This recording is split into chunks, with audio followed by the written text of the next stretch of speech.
നമസ്കാരം, welcome to open court. കേരളത്തിൽ മുസ്ലിം league എന്ന് പറയുമ്പോൾ ഒരു മതേതര മുഖമാണ് പലപ്പോഴും UDFിൻ്റെയും LDFിൻ്റെയും മനസ്സിൽ ഓടിയെത്തുന്നത്.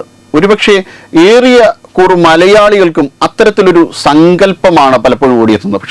പക്ഷേ ഇതൊരു തെറ്റിദ്ധാരണ പരത്തുന്ന ഒരു കാര്യം തന്നെയാണ്. യഥാർത്ഥത്തിൽ വേട്ട അവസാനിപ്പിച്ചു എന്ന എതിരാളിയെ കൊണ്ട് തെറ്റിദ്ധരിപ്പിക്കുന്ന ഒരു നായകൻ്റെയോ വില്ലനോ മാത്രമാണ് മുസ്ലിം ലീഗിൻ്റെ ഈ വെളുത്ത മുഖത്തിന് പിന്നിൽ. മുസ്ലിം ലീഗ് തുടക്കം മുതൽ തന്നെ അതിൻ്റെ ഒരു പൊളിറ്റിക്കൽ ഇസ്ലാമിൽ അധിഷ്ഠിതമായ സംഘടന തന്നെയാണ്.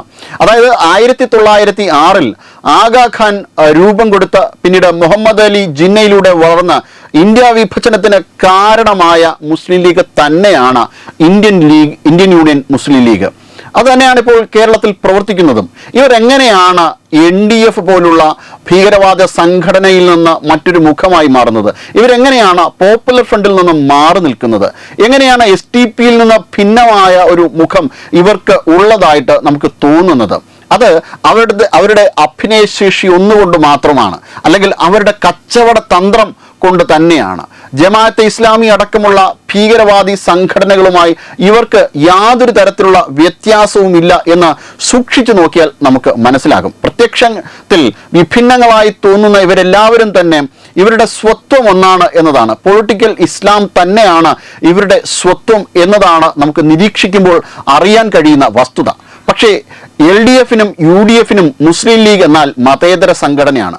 മാറി മാറി ഈ മതവർഗീയതയും തീവ്രവാദവും വളർത്തിക്കൊണ്ട് തന്നെയാണ് ഇടതും വലതും ഇവിടെ അധികാരത്തിൽ കടിച്ചു തൂങ്ങിയതും. ആരായിരുന്നു മലപ്പുറം ജില്ല ഉണ്ടാക്കി നൽകിയത്? അത് EM ശങ്കരൻ നമ്പൂതിരിപ്പാടായിരുന്നു. അന്ന് അതിനെതിരെ പ്രതികരിക്കാൻ, അതൊരു പാകിസ്ഥാൻ ആണ് എന്ന് പറഞ്ഞുകൊണ്ട് തന്നെ പ്രതികരിക്കാൻ തയ്യാറായത് കേരള ഗാന്ധി K കേളപ്പൻ മാത്രമായിരുന്നു. അദ്ദേഹം ഇന്നത്തെ UDFിൻ്റെ ഈ മാറ്റത്തെക്കുറിച്ച് മുൻകൂട്ടി തിരിച്ചറിഞ്ഞുകൊണ്ടാണ് അന്നത്തെ കോൺഗ്രസിൽ നിന്ന് അദ്ദേഹം രാജിവെക്കുകയും പിന്നീട് കിസാൻ മസ്ദൂർ പാർട്ടി എന്ന് പറഞ്ഞ ഒരു പാർട്ടിക്ക് രൂപം കൊടുക്കുകയും ചെയ്തത്. കാരണം പിൽക്കാലത്ത് ഏറ്റവും അധികം ലീഗിനെ കൂടെ കൊണ്ട് നടന്നതും കോൺഗ്രസ് ആയിരുന്നു. EMSനെ സംബന്ധിച്ചിടത്തോളം EMSനെ അബ്ദുൾ നാസർ മദനിയും മഹാത്മാഗാന്ധിയും ഒരുപോലെയാണ്. മഹാത്മാഗാന്ധിയും അബ്ദുൾ നാസർ മദനിയും മതവിശ്വാസികളാണല്ലോ. അതായിരുന്നു അദ്ദേഹം അന്ന് ഉയർത്തി കാണിച്ചിരുന്ന ന്യായം.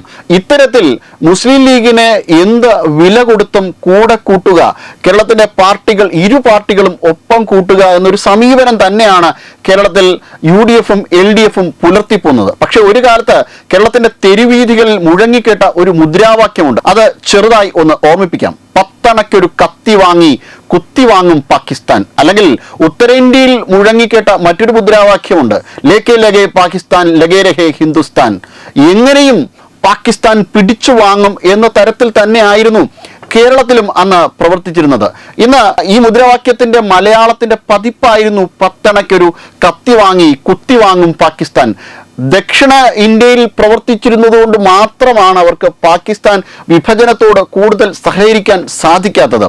അതായത് ഇപ്പോൾ എങ്ങനെയാണോ പോപ്പുലർ ഫ്രണ്ടിൻ്റെ അജണ്ടകൾ പുറത്തു വരുന്നത്, ഇന്ത്യയെ വിഭജിക്കുക എന്ന അജണ്ട പുറത്തു വരുന്നത്, പാകിസ്ഥാൻ ആക്രമണം നടക്കുമ്പോൾ ഇവിടുത്തെ ഹിന്ദുക്കൾക്കും ക്രിസ്ത്യാനികൾക്കും നേരെ ആക്രമണം ഉണ്ടാക്കുകയും അതിനുശേഷം ദക്ഷിണ ഭാരതത്തെ വിഭജിക്കുകയും ചെയ്യുന്ന ഒരു അജണ്ട, പോപ്പുലർ ഫ്രണ്ടിൻ്റെ അജണ്ട എങ്ങനെയാണോ പുറത്തു വന്നത് അതേ അജണ്ട തന്നെയാണ് തീർച്ചയായിട്ടും മുസ്ലിം ലീഗിൻ്റെ. പക്ഷേ അവരത് തുറന്നു പറയാൻ തയ്യാറാകുന്നില്ല എന്നത് മാത്രമാണ് അവരുടെ ഏറ്റവും വലിയ സവിശേഷത. അതുകൊണ്ട് കേരളത്തിൽ കിടക്കുന്നു എന്നല്ലാതെ എന്ത് വ്യത്യസ്തതയാണ് അവർക്ക് ഇത്തരത്തിലുള്ളൊരു മതഭീകരവാദത്തിന് എതിരായി അവർക്ക് കാഴ്ചവെക്കുവാൻ സാധിക്കുക? കേരളത്തിലെ ഭരണകൂടങ്ങൾ ഉൾപ്പെടെ കൈകാര്യം ചെയ്ത മുസ്ലിം ലീഗിൻ്റെ നാവിൽ നിന്ന് ഈ അടുത്ത ഇടെയാണ് നമ്മൾ കേട്ടത്, മതമാണ് പ്രശ്നം, മതമാണ് അവരുടെ പ്രശ്നം.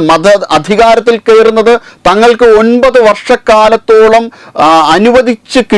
സമുദായത്തിന് അനുവദിച്ച് കിട്ടാത്ത എന്തോ വിശേഷ തരത്തിലുള്ള അധികാരം സ്വന്തമാക്കാൻ വേണ്ടിയിട്ടാണ് അവർ ഇത്തരത്തിലുള്ള ഒരു രീതിയിൽ അധികാരത്തിൽ വരുന്നത് എന്നാണ് പറയുന്നത്. അപ്പോൾ മതമാണ് അവരുടെ ഏറ്റവും പ്രധാനപ്പെട്ട പ്രശ്നം. അങ്ങനെ തന്നെയാണ് അവർ പ്രവർത്തിച്ചു വന്നതും. അതായത് കേരളത്തിലെ മാറാട് കലാപത്തിന്റെ പ്രതികളെ സംരക്ഷിച്ചതാരാണ്? അവരെ പോറ്റി വളർത്തിയതും അവരെ കാശ് ഉപയോഗിച്ച കേസുകൾ എഴുതി തള്ളിച്ചതുമൊക്കെ ആരാണ്? അതിന് പിന്നിൽ മുസ്ലിം ലീഗ് മാത്രമായിരുന്നു.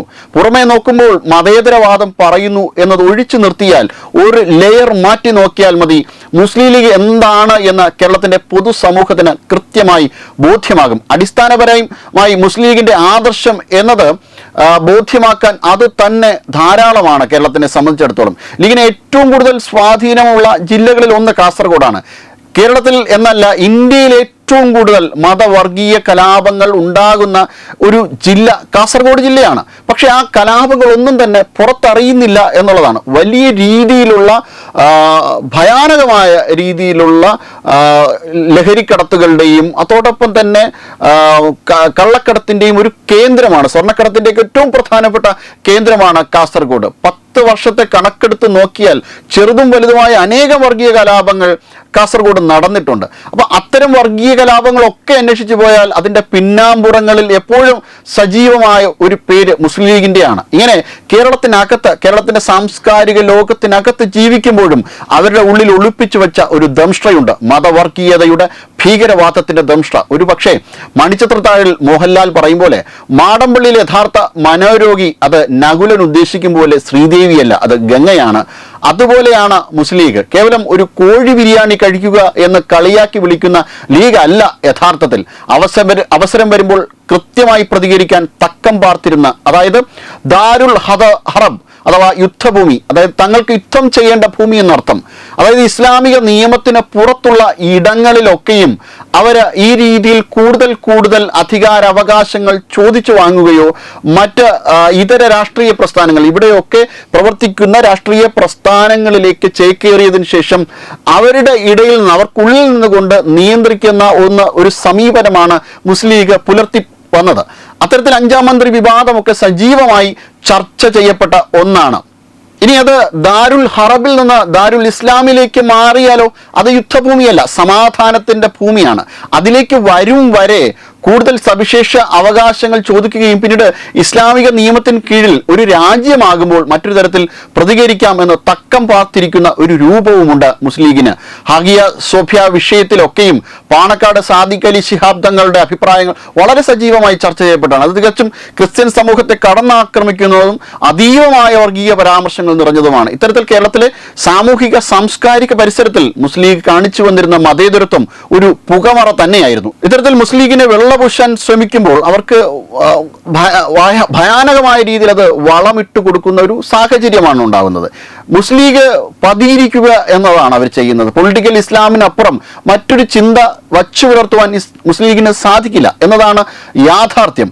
അവരുടെ യഥാർത്ഥ മുഖം NDF-ന്റെ മുഖമാണ്. അവരുടെ യഥാർത്ഥ മുഖം പോപ്പുലർ ഫ്രണ്ടിന്റെ മുഖമാണ്. അവരുടെ യഥാർത്ഥ മുഖം PDP-യുടെ മുഖമാണ്. ജമാഅത്തെ ഇസ്ലാമിയുടെയും മുസ്ലിം ബ്രദർഹുഡിന്റെയും ഒക്കെ മുഖം തന്നെയാണ് മുസ്ലിം ലീഗ്. അത് പൊളിറ്റിക്കൽ ഇസ്ലാമിന്റെ മുഖം തന്നെയാണ്. പച്ച എത്ര മാറിയാലും അത് പച്ച തന്നെയാണ്.